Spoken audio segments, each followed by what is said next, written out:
Un déserteur des Marines et un ancien soldat s'allient pour faire régner la terreur en dévalisant et tuant leurs victimes. Ce dangereux duo utilise sa formation militaire pour échapper aux forces de l'ordre.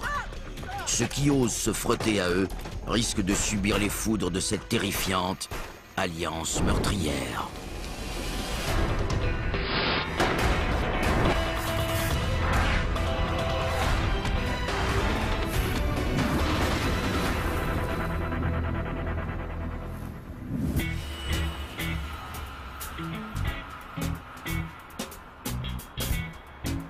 Juin 1996.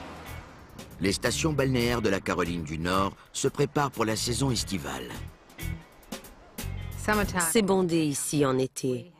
On est envahi par des touristes de partout au pays et du monde entier. Ils aiment profiter du climat de la région et la communauté est très accueillante.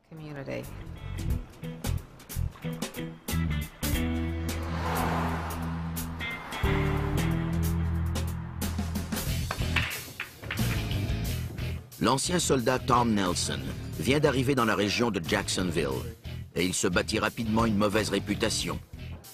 C'est un dur à cuire et il en est fier. Il ne va nulle part sans son précieux pistolet. L'arme de Tom était un prolongement de sa personnalité. Les deux adoraient les armes à feu. Ils étaient prêts à détruire tout ce qui se trouvait sur leur passage. La nuit précédente, Tom a démontré sa personnalité explosive sans retenue.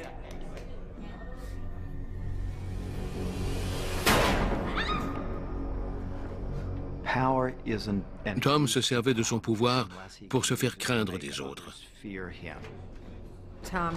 Tom Nelson était fou. C'était un monstre.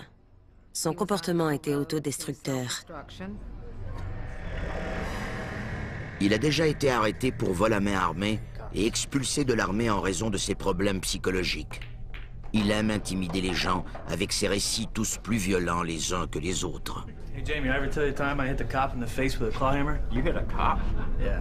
I walked up to him and I was like, BAM! His head just exploded. Yeah. So cool! Tom a rencontré le soldat des Marines Jamie Cheek dans un bar de motards. Jamie joue les durs aussi. Il le montre en mâchant une balle de revolver. Tom et Jamie ont bien sympathisé parce qu'ils cherchaient tous les deux le pouvoir. Ils voulaient semer la zizanie et tout contrôler. Jamie réalise vite qu'il a beaucoup moins d'expérience que Tom Nelson. Il a beaucoup à apprendre de celui qu'on a surnommé l'animal. Jamie Cheek voulait bénéficier d'une formation de Tom Nelson. La femme de Jamie Cheek l'a quitté 4 mois plus tôt.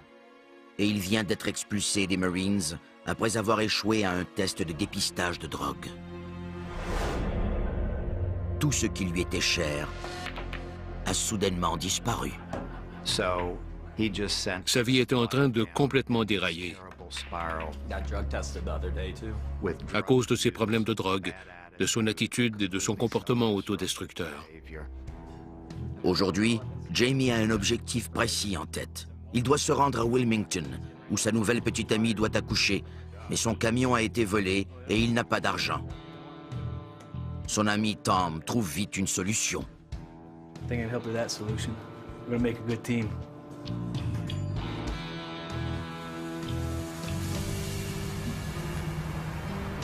La chauffeuse de taxi Barbara Oxendine ignore la terreur qui l'attend. Dans l'espoir de se libérer de ses tracas, elle a quitté sa carrière en restauration pour mener une vie plus paisible sur la route. All right, where to, guys? Can you take us to that bar on Smith Street? Yeah, sure.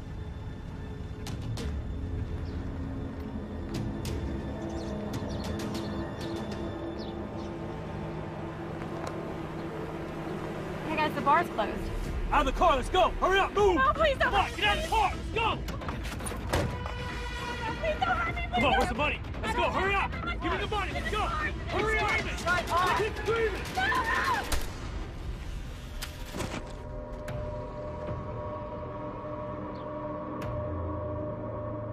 Come on, find your hands, let's go! Hurry up! Come on! Let's get her to the trunk. Come on, help me out.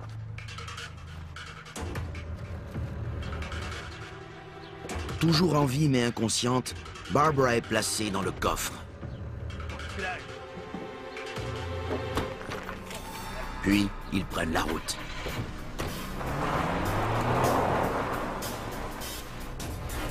Cheek les conduit 80 km vers le sud, à Wilmington. I'll be right back.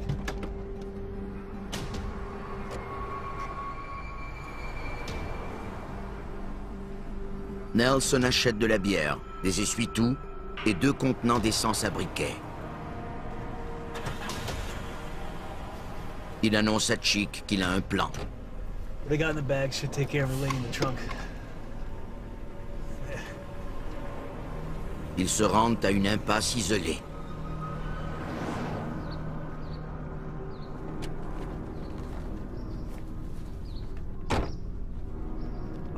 Not a bad day. Yeah, not too bad.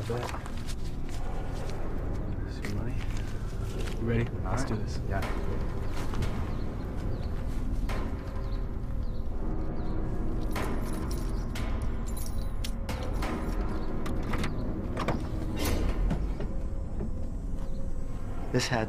Ce n'était qu'une question de pouvoir. Ils avaient le pouvoir suprême de mettre fin à la vie de quelqu'un, même si ce n'était pas nécessaire. C'est ce désir de puissance qui les unissait. Chacun trouvait sa motivation chez l'autre.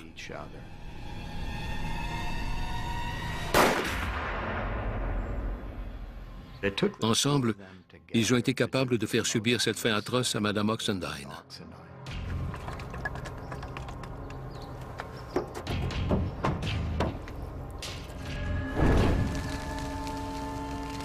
Nelson et Cheek veulent effacer les traces de l'acte avec le feu. Barbara Oxendine n'est qu'un dommage collatéral.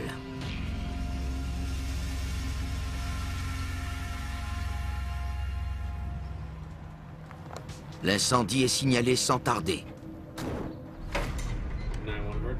I just pulled up to an abandoned fire. Car's on fire. You guys got to get the fire department out here right away. Thanks. L'endroit où se trouvait le véhicule était à l'écart des routes principales. C'était sur un chemin de terre. Mais pour nous, ce n'était qu'un autre incendie d'auto comme les quelques autres que nous avions eus pendant la semaine. J'ai d'abord cru que c'était une voiture volée qui avait été incendiée pour masquer le crime. L'habitacle complet était en feu. Les pneus brûlaient aussi.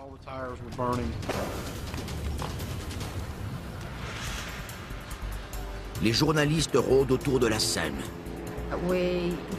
On a appris qu'une voiture était en feu et que les pompiers étaient sur place. Comme ce n'était rien d'extraordinaire, on n'y a pas vraiment porté attention. Cheers. Cheers, bud. Un peu plus loin, Nelson et Cheek trinquent à la réussite de leur coup et admirent la colonne de fumée qui s'élève dans le ciel. Hey, excuse me. Hey, can you call a cab for us? Yeah, not a problem. All right, thanks.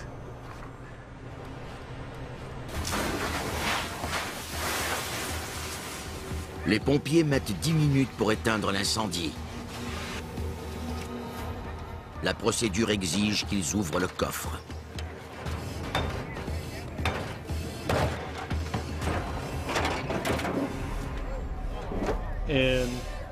J'ai d'abord pensé que c'était un mannequin. C'était très difficile de déterminer s'il s'agissait d'un homme ou d'une femme. Seuls les sandales calcinées de Barbara et quelques lambeaux de ses vêtements peuvent être identifiés.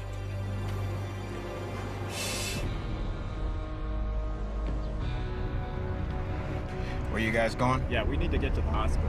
All right.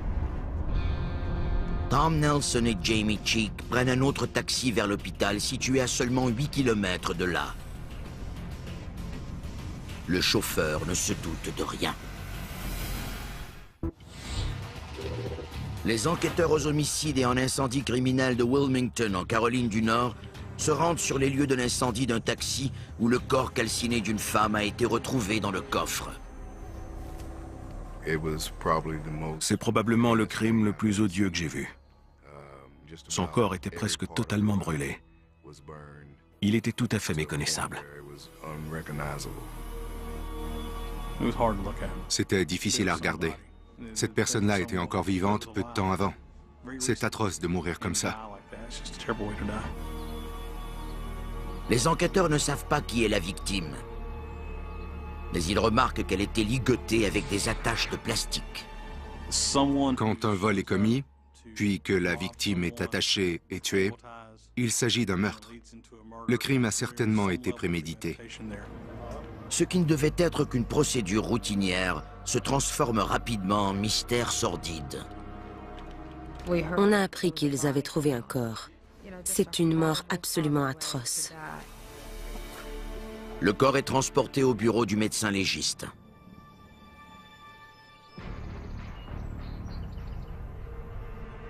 Le taxi a été brûlé dans un endroit isolé.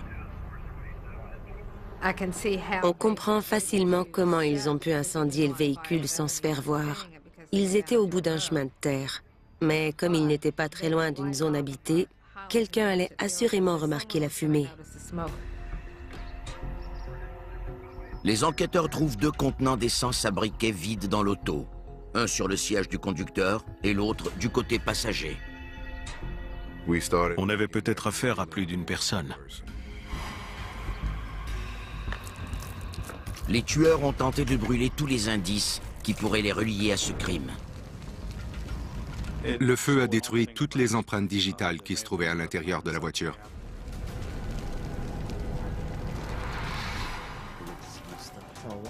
Mais ils n'ont pas pensé à tout. Et les enquêteurs expérimentés trouvent des indices importants.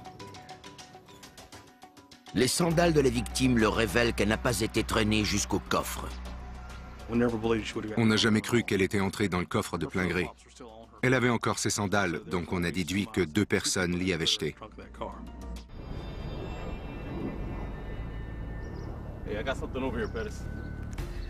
Une bouteille porte à croire que les 2 meurtriers pourraient encore être dans les parages. On a trouvé une bouteille d'alcool à base de malt, et on savait qu'elle n'était pas là depuis longtemps, parce qu'il y avait encore de la condensation sur la bouteille. On croyait que la bouteille avait été laissée là par un suspect. Malheureusement, la condensation y a effacé les empreintes digitales. La plaque d'immatriculation carbonisée révèle que le taxi appartient à une compagnie de Jacksonville. Les chauffeurs de la flotte sont d'ailleurs à la recherche de leur collègue, Barbara Oxendine, une mère veuve. Personne ne l'avait vue. On ne savait pas où elle était. Habituellement, quand il s'agit d'un bon chauffeur et que plusieurs heures passent sans qu'on en ait de nouvelles, c'est qu'il y a un problème. On savait qu'il s'était produit quelque chose de grave. On continuait à travailler, mais on gardait l'œil ouvert pour trouver l'auto de Barbara. Les enquêteurs annoncent qu'ils ont trouvé le corps d'une femme. Et ils croient qu'il s'agit de Barbara. C'était très triste d'apprendre ce qui était arrivé à une si bonne personne. Elle était un véritable rayon de soleil. Le service de police de Jacksonville est appelé en renfort. Les enquêteurs apprennent que Barbara a envoyé un dernier message radio vers 12h30. Elle disait qu'elle partait d'un centre commercial en bordure de Jacksonville pour se rendre à un bar à proximité. À l'aide des empreintes digitales relevées sur son permis de chauffeuse de taxi, le médecin légiste confirme qu'il s'agit bien de Barbara Oxendine. On a appris que la victime avait reçu une balle dans la joue droite.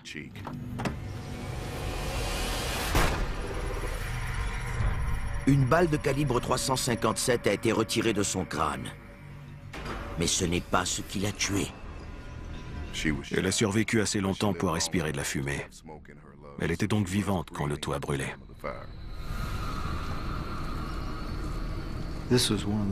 C'est l'une des façons les plus brutales de tuer quelqu'un. Ils ont mis le feu à l'auto et ils sont partis. Ça révèle un mépris total de la vie d'autrui. On l'a kidnappée, mise dans le coffre, tirée dans la tête, puis on a mis le feu à l'auto pour la tuer. C'est une fin atroce. Je ne comprends pas comment on peut vivre avec ça sur la conscience. C'était très triste. Il fallait prévenir sa famille. Personne ne voulait aller leur apprendre cette terrible nouvelle. La tâche délicate est confiée à un enquêteur.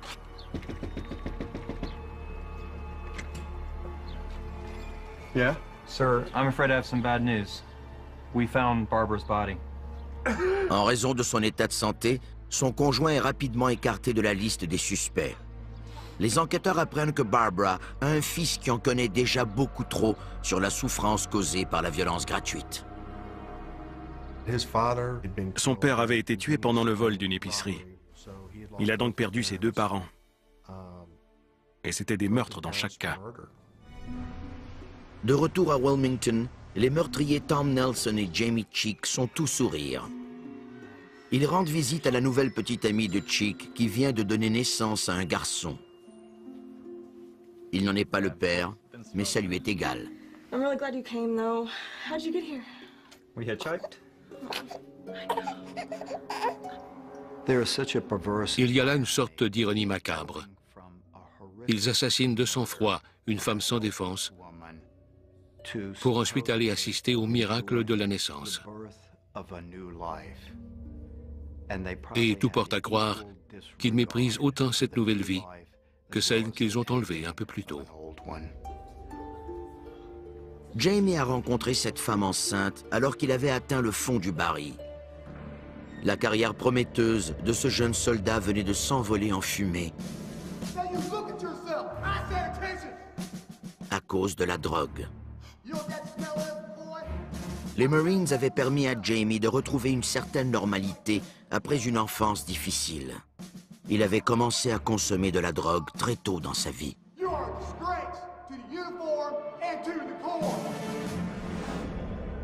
Jamie a grandi dans une famille brisée très pauvre où régnait la violence.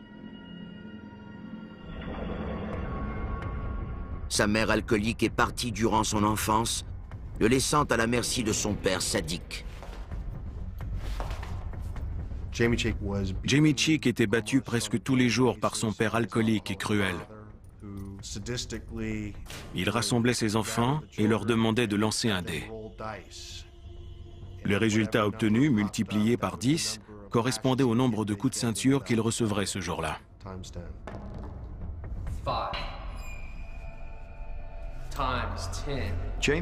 Le père de Jamie était un modèle de duplicité, de fourberie, de violence et de négligence. C'était un des premiers modèles de Jamie. Et voilà ce qu'il lui a enseigné. Il lui a montré comment vaincre ses scrupules pour servir ses propres intérêts. Il a enfin trouvé quelqu'un qui lui ressemble. Son nouveau mentor, Tom Nelson.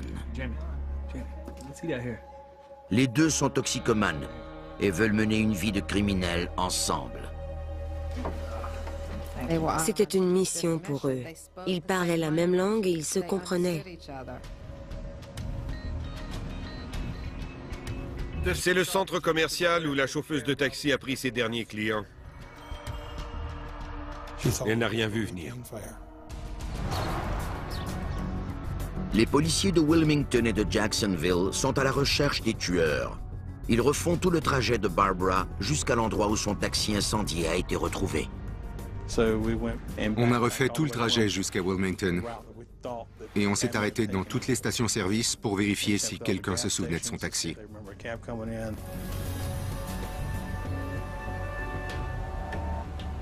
Mais l'enquête ne donne aucun résultat.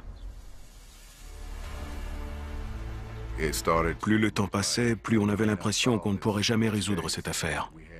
On n'avait absolument rien, à l'exception de ce qu'on avait trouvé sur la scène du crime. Ils arrivent tout de même à trouver une piste.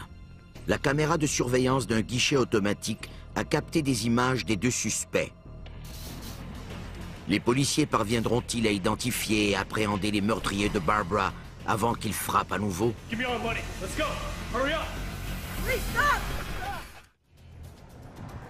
Les enquêteurs de 2 villes de la Caroline du Nord qui pourchassent les assassins de la chauffeuse de taxi Barbara Oxendine ont mis la main sur des images des 2 suspects.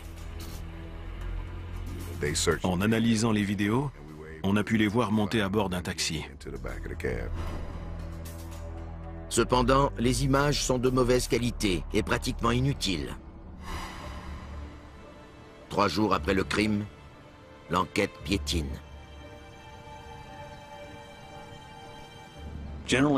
Habituellement, on dispose de 48 heures pour élucider un crime. Après, les pistes s'effacent et il faut s'en remettre à la chance.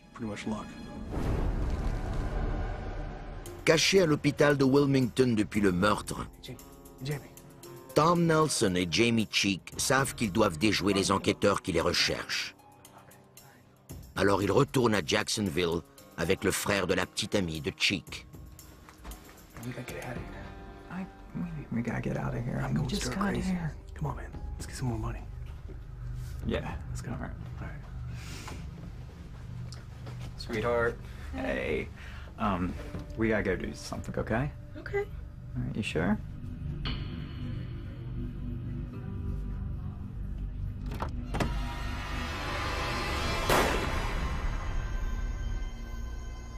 Sachant que les 2 meurtriers sont toujours en liberté, les chauffeurs de taxi restent aux aguets. Les coupables étaient encore en liberté. Alors les chauffeurs de taxi étaient tous sur leur garde. On observait de près chaque client pour ne pas prendre n'importe qui.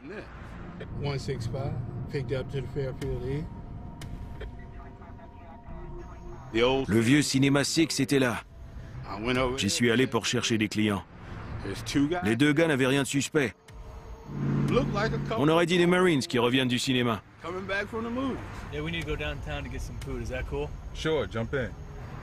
Ils m'ont hélé, je les ai fait monter et je leur ai demandé où ils souhaitaient aller. Ils m'ont dit qu'ils voulaient prendre un repas pour emporter dans un restaurant avant d'aller au vieux Cardinal Theatre. Tim Newton ignore à quel point il est en danger. Are we almost there? How close are we? You're getting real close. Should be there in 5 minutes. Okay.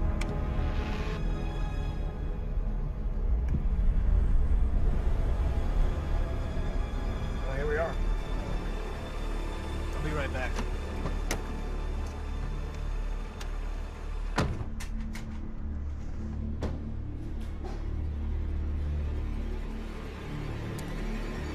Give me all the money. Let's go. Hurry up. Jamie Cheek veut distraire Tim en lui posant des questions. Il m'a demandé si j'avais entendu parler de la chauffeuse tuée à Wilmington et si les policiers avaient des suspects. Je n'ai pas répondu parce que je ne discute pas de ça avec les passagers.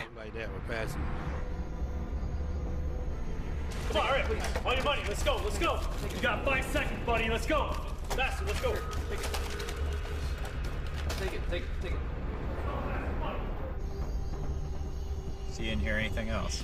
Don't call anybody, all right? I know the police haven't found out what's going on yet. They're still looking for the guy. Yeah, the car. Come on, let's go. Let's go. Je ne pouvais rien faire. Et c'est à ce moment-là que j'ai compris qui étaient mes clients. Je savais alors que ceux que j'avais pris dans mon taxi étaient les meurtriers de Barbara. Come on, let's go. Let's go, get out. Let's go, move, move. Back off, go. Come on, Jake, let's get out of here. Une voiture de patrouille se trouvait par hasard tout près. Il y avait un agent de l'autre côté de la rue et il s'est immédiatement lancé à leur poursuite.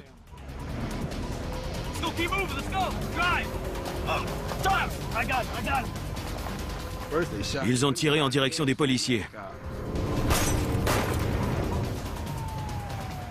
Je craignais qu'il y ait d'autres morts dans le parc de stationnement ce soir-là. Puis le taxi s'est arrêté brusquement et boum! Les 2 portes se sont ouvertes.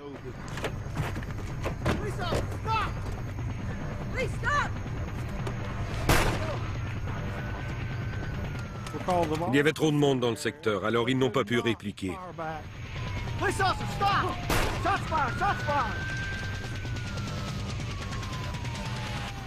Les fugitifs se séparent et disparaissent dans la nuit. La fusillade a bouleversé la communauté. Même si Jacksonville est une ville militaire, plusieurs personnes ont des fusils ici et la criminalité existe, mais on n'a jamais connu des crimes comme ça. Nelson cherche une autre voiture à voler. Give me your keys, come on. Hurry up. Come on, let's go, let's go. Give me your keys.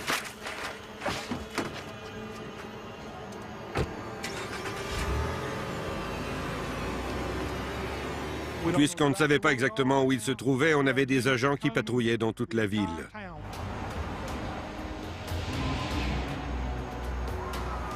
Jacksonville ressemble à un champ de bataille. Des douzaines de policiers sont à la poursuite des suspects armés. La fusillade fait les manchettes. Il y avait 2 fous furieux en cavale dans la ville qui étaient capables de tout.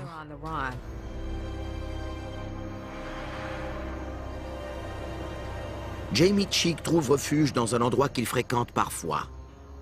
Une maison mobile aux abords de Jacksonville. Sur place, Cheek se vante de sa nouvelle vie de criminel à un ami. C'est un peu comme si Jamie traçait son avenir. Il a choisi de devenir un criminel. Nelson le rejoint peu après, et le duo décide de passer à la prochaine étape de leur relation tordue. C'est à ce moment-là qu'ils ont jugé que c'était crucial pour eux de se déguiser pour éviter d'être reconnus.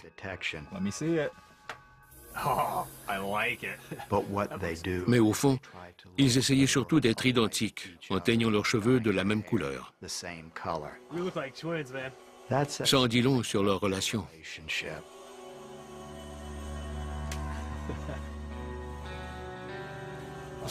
On a toujours suspecté que la relation de Cheek et Nelson allait au-delà d'une simple amitié. C'était plus intime que ça.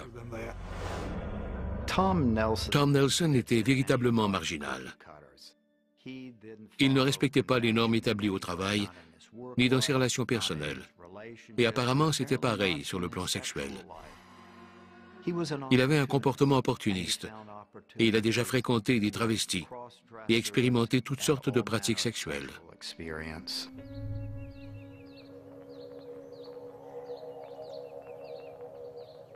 Alors que Nelson et Cheek se font discrets, les policiers continuent de ratisser la ville. On a trouvé une voiture qui avait été abandonnée à la suite d'un braquage sur l'autoroute 24 Est qui menait à l'extérieur de la ville. Elle a été abandonnée près du centre commercial où Barbara Oxendine a été kidnappée à Jacksonville. Les enquêteurs réalisent qu'ils pourchassent probablement les mêmes individus. Puis, on leur donne un nouvel indice. Le shérif Brown du comté d'Onslow a reçu une piste d'un informateur.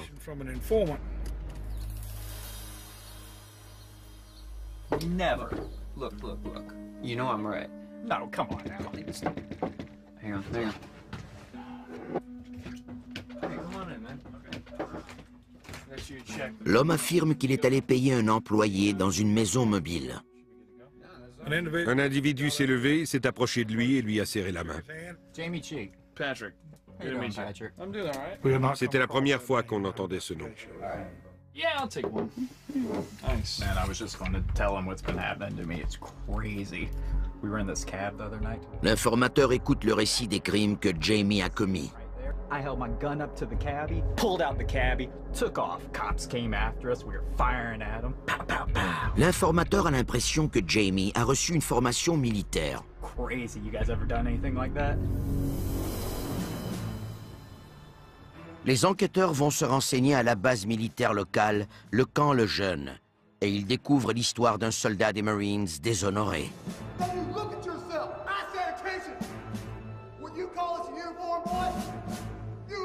Ils apprennent que Cheek a disparu depuis qu'il a échoué à un test de dépistage de drogue. Jamie avait déserté. Il était censé être à la base, mais il était absent. Les policiers apprennent que Jamie se cache des autorités en changeant souvent de lieu. Dès qu'ils obtiennent une piste quant à sa position, ils se présentent sur les lieux avec un mandat de perquisition. Jamie Cheek, this is the police. Open up. Si Nelson et Cheek sont à l'intérieur, ils vendront chèrement leur peau.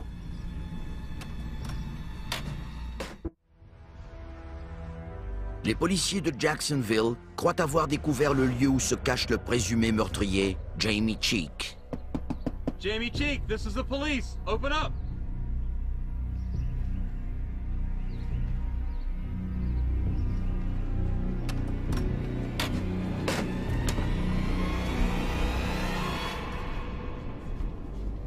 Clear.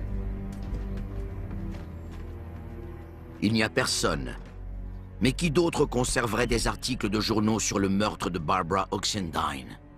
Jamie Cheek a dit à notre informateur qu'il avait un ami qui était également son complice et qu'ils devaient se rencontrer plus tard ce soir-là. La rencontre doit avoir lieu dans un bar bien connu des policiers. Un repère de motards particulièrement houleux. I'd like to ask you a couple of questions. Do you know this man? Jamie Cheek? C'est un lieu de rassemblement exclusif. Et si vous n'avez pas affaire là, ils vous le font savoir très rapidement. Ça se termine souvent par une fusillade, une bataille au couteau ou un vol. Jamie? Yeah, I know the guy. Do you know how I could find him? Or any of his friends? You know he hangs out with this guy named Tom Nelson? Crazy guy. On leur rapporte qu'il prétendait à tort avoir enfoncé un marteau dans la tête d'un homme et que l'outil y serait resté. Le simple fait qu'il entretienne ce type de pensée était inquiétant. Ça illustre à quel point il était dérangé. En vérifiant ses antécédents criminels, les policiers découvrent que Nelson a déjà été emprisonné pour vol au New Jersey et qu'il est en probation depuis 1 mois pour avoir vendu de la drogue. C'est un ancien soldat qui a été déployé en Allemagne après sa formation. Durant ce temps, il a tenté de se suicider et s'est fait expulser de l'armée en raison de ses problèmes psychologiques. De plus, Nelson a souvent clamé qu'il n'hésiterait pas à tirer si jamais il devait être coincé par des policiers.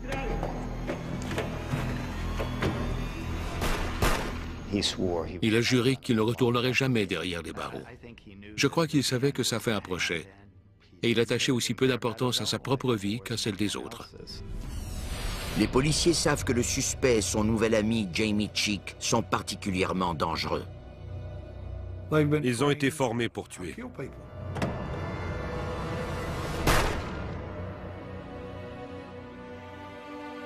L'étau se resserre sur les meurtriers de Barbara Oxendine.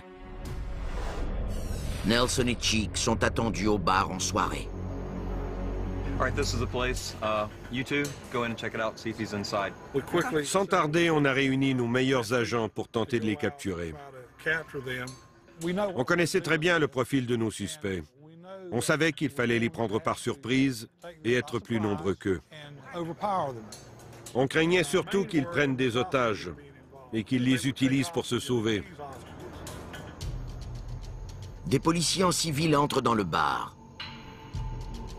L'endroit est pratiquement vide et les suspects sont introuvables.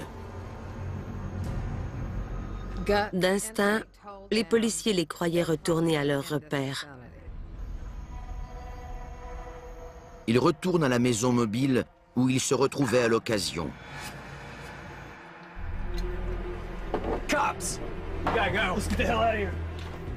Ils savaient que la police les avait encerclés.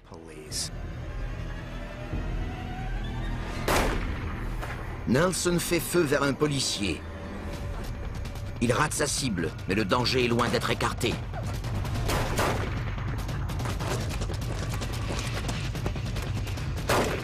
Ils tiraient partout. Ils ont ouvert la porte et ils se sont enfuis dans la forêt.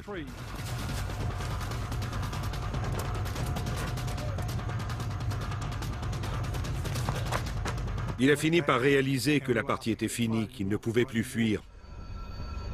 Nelson décide de tenir sa promesse.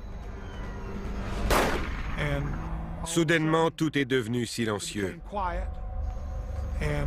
En s'approchant de lui, on a vite conclu qu'il avait reçu une balle à la tête. Tom Nelson meurt à l'âge de 28 ans. Visiblement, il disait la vérité quand il a affirmé qu'on ne l'attraperait jamais vivant. Et il s'en est assuré en se tirant une balle dans la bouche. Les enquêteurs découvrent une note qu'il avait écrite pendant qu'ils étaient à l'hôpital. Ils savaient que ses jours étaient comptés. C'était la première fois que je voyais ça. Quelqu'un qui visitait un patient à l'hôpital et qui prenait le temps de mettre ses pensées sur papier. C'était étrange. Les notes qu'il avait écrites parlaient des forces de l'ordre et elles mentionnaient qu'il ne serait jamais pris vivant par les policiers. Jamie Cheek est toujours en cavale. On le croit armé et dangereux.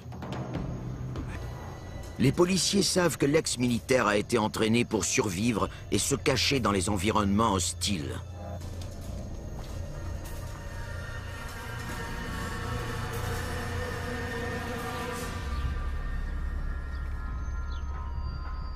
Au lever du soleil, toujours aucune trace du fugitif. Une vaste chasse à l'homme est en cours. L'est de Jacksonville est bouclé.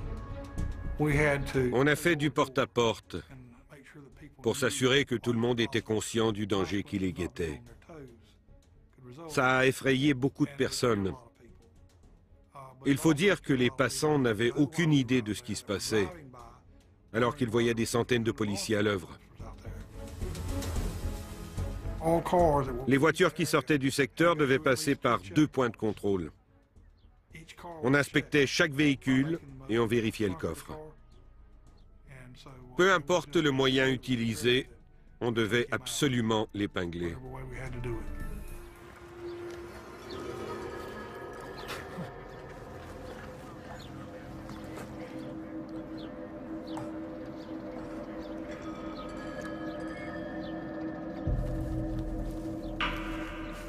Après plusieurs heures de recherche, il est enfin repéré.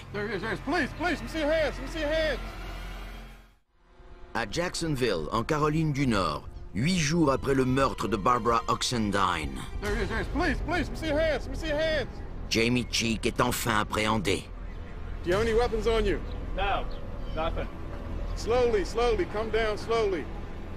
Cheek a réalisé qu'il ne pouvait aller nulle part et il a capitulé. Slowly, turn around, face me. Slowly, drop to your knees. And I like your fingers. Jamie Cheek ne jouait plus les héros quand il s'est rendu. Il ne se trouvait plus du tout brave. Il ressemblait à un rat crasseux. Il était couvert de boue de la tête aux pieds. Have a seat right here.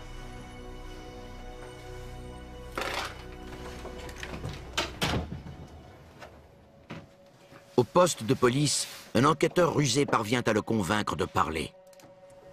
So, Jamie, you're quite the mess. What have you been up to these last couple of days? Tell me about Wilmington. He bluffed him. Il a bluffé. Il lui a demandé de lui parler de Wilmington. Voyant Jamie hésiter, l'enquêteur lui a dit qu'il avait été filmé depuis un guichet automatique du centre commercial Piney Green. Cheek ignore que les images sont trop floues pour l'identifier. Jamie a alors admis qu'ils étaient allés à Wilmington en taxi. Puis il est entré dans les détails du meurtre. I'll tell you everything.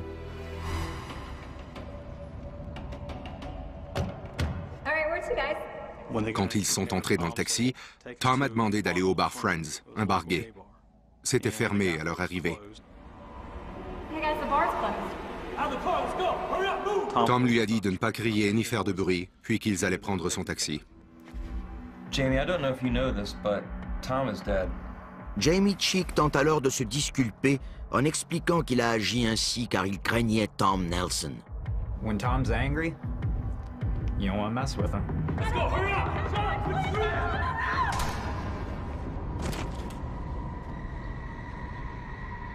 I had nothing to do with what happened after. Quand un des 2 suspects est mort, c'est toujours plus facile de mettre la faute sur l'autre dans l'espoir de mieux paraître. Come on, find your hands, let's go, hurry up! Come on!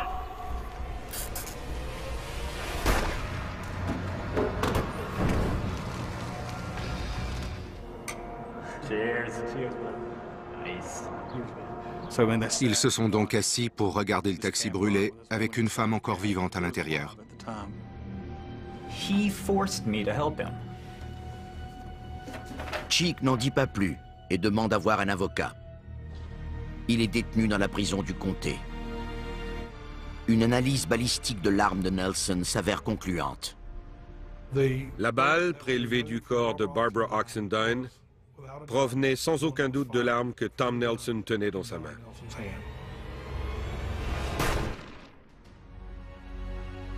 Jamie Cheek est accusé du meurtre au premier degré de Barbara Oxendine, ainsi que d'enlèvement et de vol.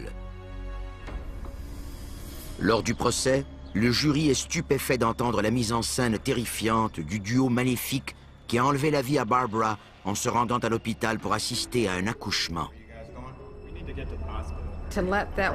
Il a laissé une femme mourir de façon atroce, puis il a quitté les lieux du crime pour aller assister à la naissance d'un bébé comme si de rien n'était. C'était un monstre, au même titre que Tom Nelson. Jamie Cheek prend la parole pour raconter au jury qu'il craignait que Nelson le tue s'il lui désobéissait. Selon les arguments de la défense, c'était plutôt un lâche et non un meurtrier. Les avocats de Jamie Cheek soulignent qu'aucune preuve ne le relie directement au meurtre. Mais les procureurs font valoir qu'il a eu 1 an pour préparer le tissu de mensonges qui rejette le blâme sur son complice mort. Il aurait très bien pu prendre ses distances de Tom Nelson, mais ils étaient complices, point final. En juin 1997, le jury le déclare coupable de toutes les accusations portées contre lui. Jamie Cheek est condamné à mort. Jamie a éclaté en sanglots et il répétait sans cesse « Je n'ai tué personne ». Les jurys ont déclaré à l'unanimité qu'il s'agissait d'un meurtre tout à fait crapuleux et que quiconque y avait participé méritait la mort. Ces 2 individus couraient à la catastrophe. Nelson a déclenché la bombe qui se cachait en Cheek. Tim Newton se rend compte qu'il aurait très bien pu être leur prochaine victime. On ne m'avait jamais menacé avec une arme à feu. Je vois ça comme une sorte de miracle que personne d'autre n'ait été tué.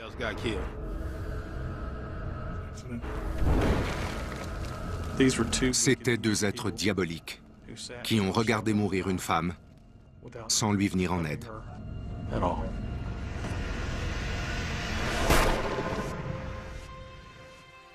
Des funérailles modestes sont organisées en souvenir de Barbara Oxendine.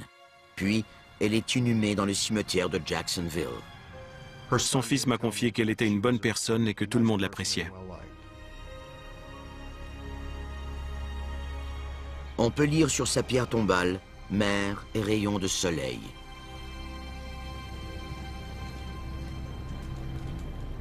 Le mobile de cette explosion de violence demeure un mystère. Cherchait-il seulement de l'argent pour se procurer de la drogue? Ou n'était-ce qu'un jeu cruel? Quel était leur motif? Outre le fait qu'il s'agissait de monstres dénués de tout respect de la vie humaine, je ne sais pas.